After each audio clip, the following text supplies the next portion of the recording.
What's up, viewers? Welcome to Different Brains. I'm your host, Yarlie Nicolas, and you're watching The Week in Neurodiversity.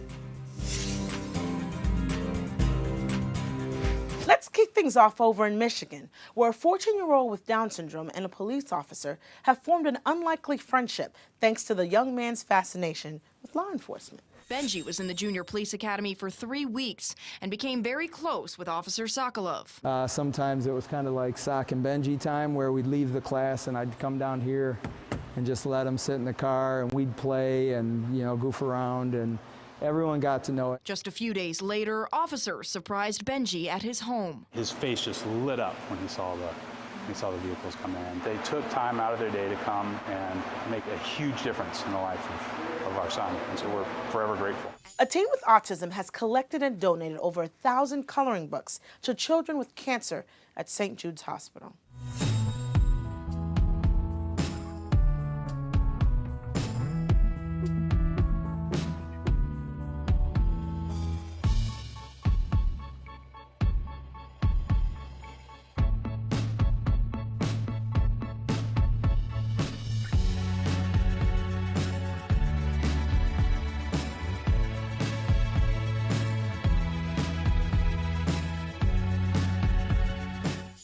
A teen girl who struggled with apraxia for most of her life is now looking to make a difference for others dealing with the condition. This is all donations for the silent auction. Between semesters at Lindbergh High School, the teen reaches out to therapists and families, orders T-shirts, and meets with donors. I had speech therapy when I was 2 up until in 2nd grade. Back then, Natalie couldn't imagine this moment. I didn't think it would be possible, but it is. Now she found the words.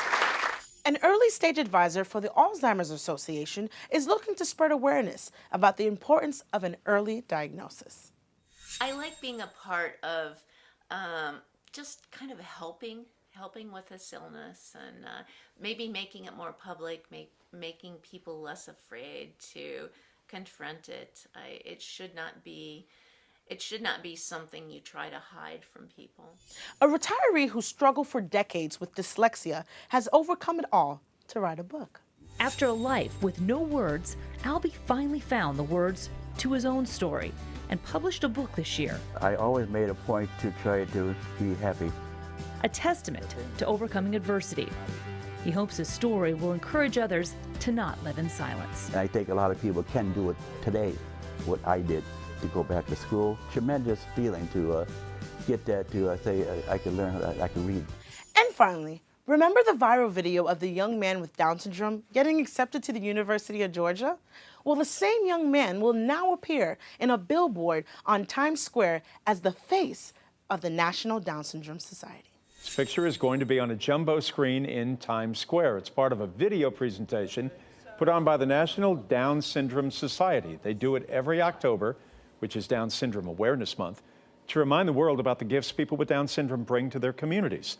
Justin says he could not be more excited to be part of this project.